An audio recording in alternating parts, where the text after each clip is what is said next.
Hi, I'm Andrew. And I'm Dave. We're the IB English guys. Today we're going to talk about the individual oral, and we're going to talk about how to brainstorm, select texts, and narrow down our topic to arrive at a global issue. That's such a key part. Mr. Giles, that is a key part. Now remember, folks, this is part of our 2024 IO update. Our last IO videos came out about 2 years ago. We wanted to update those, make those more concise. We've improved, and we want to share our work with you so you can improve. Mr. Giles, let's talk about that brainstorming and narrowing down the topic. Get us started. Yeah, so the first thing we want to do is we want to review all of the text that we studied in the course. We want to look at all of those texts in a list, and we want to think carefully about some different pairings and different options that we can come up with. We want to open our minds to different possibilities. Now, you may have a text or two in mind that you think you want to work with, but we feel it's important to list them all out. You may see more interesting connections that you might have missed otherwise, okay? Let's take a look at a sample table that comes from our course. This is something that a student constructed. Mr. Giles, let's look at the literary and the non-literary aspects and tell us what you notice. Yeah, so I see, first of all, we see novels like Sing Unburied Sing. We also see the 19th century drama at Doll's House that was studied, and that's interesting. It's got a variety of different topics. We even have a collection of short stories, the things they carried.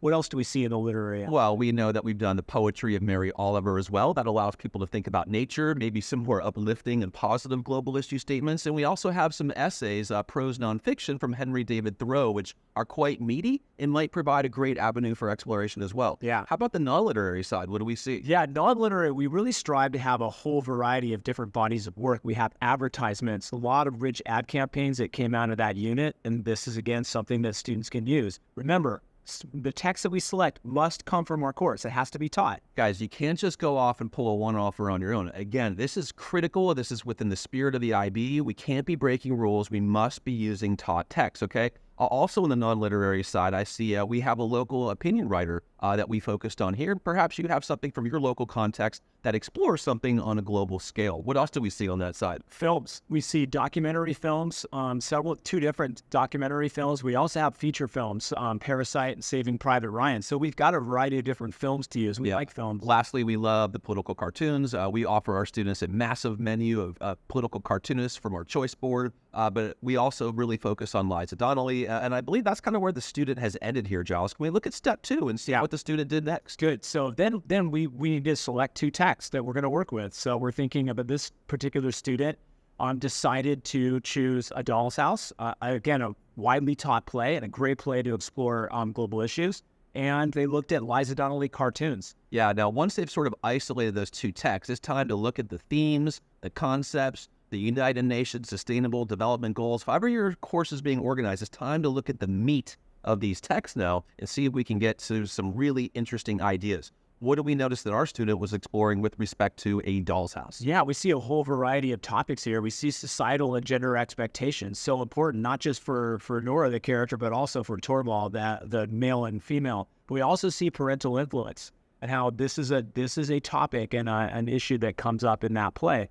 As well as class and inequality. So those are a couple of the topics that came up with about the cartoon. With respect to Liza Donnelly, again, we see those societal norms and expectations. We know that's an important aspect of Donnelly's work. And we really see that intense focus on the double standards for women, Mr. Giles. A lot of the punchlines in her cartoons really poke at that idea. And I'm pretty sure that's something the student's going to want to explore. Yeah. Now that they've sort of come up with these ideas, these rich topics worth exploration, we still don't really have a narrow idea. What's next? Yeah, then we have to go through this process of asking ourselves some questions and trying to narrow down to arrive at a global issue, narrow down that topic. We like the inverted pyramid. So we start wide, and then we think about how can we narrow that down so that we have a little bit more of a precise topic or global issue that we're going to work with. Yeah, I like that. So, let's take a look at some student work and see how they've gone through that inverted pyramid, with some good questioning from a friend or perhaps some, thinking on their own. Let's see what they arrived at, Mr. Giles.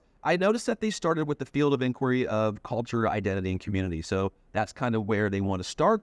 I guess the next question that I would ask that student is, kind of within that field of inquiry, what are you interested in? What would you say? Well, this student was interested in the standards set for women and thinking about how that society is giving those expectations and how that has to be that's defining about how a woman is going to be, what's acceptable. Yeah, and thinking if you drill down further, what it is about society that's sort of dictating or driving that, it's sort of this rigid set of laws, Mr. Giles. So in both of these contexts, regardless of the time and space, there seems to be some very set expectations, a set of laws, a set of order that our characters must subscribe to, and that's sort of where our global issue lives. Yeah, and then we think about this idea of a gender binary, this sort of like good and bad binary that's established. This is what the student is then trying to define more specifically, and how that's seen in Doll's House, but how we also have a binary in Liza Donnelly's work. That's interesting. Yeah, no, if we drill down even further, I think the student seems to be very interested on the root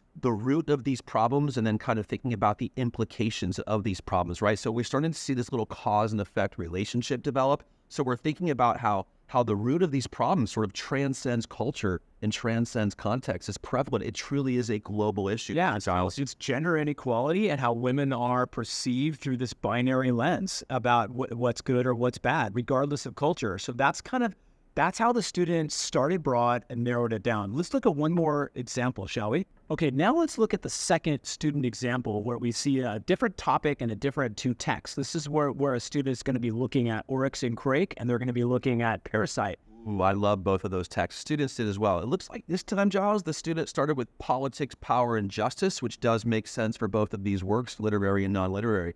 Within that sort of field of inquiry, Giles, what was the student looking at next? They're thinking about different hierarchies of power. They're thinking about how wealth is distributed. They're also thinking about inequality and human rights. So we can see that they're kind of thinking about the variety of different topics within power, politics, and justice. Yeah, now we have to narrow it down. Yeah, they narrowed it down, and it looks like they were sort of thinking about causes and effects. They were thinking about those relationships, and they kind of came up with this notion that, hey, a lot of this distribution of wealth and disparity comes from, it's from birth. It depends on what culture, what family you're born into, and how that's not always equitable. I think that's a pretty interesting idea, Josh. Yes, that is interesting. And then they're thinking about that class divide and the cycle of poverty that relates to the idea that you're born into that situation and that the cycle is just continuing. That's interesting. Yeah, and I think they even further narrowed that down, thinking about, the generational wealth and this idea of the repetition, the cycle never stops, and the implications of that. Like, what conclusions can we draw from that? We know that's all over the mark scheme, all over the criteria. We want to think about that.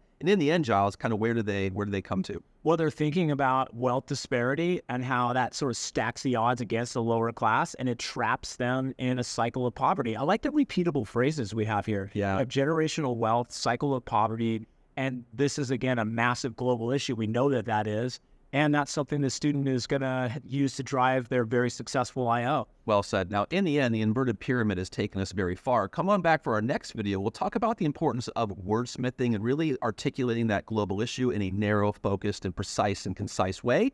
Stay with the channel. See you next time, and we'll lead you through this entire process as part of our I.O. 2024 reboot. See you next time. Thanks, guys.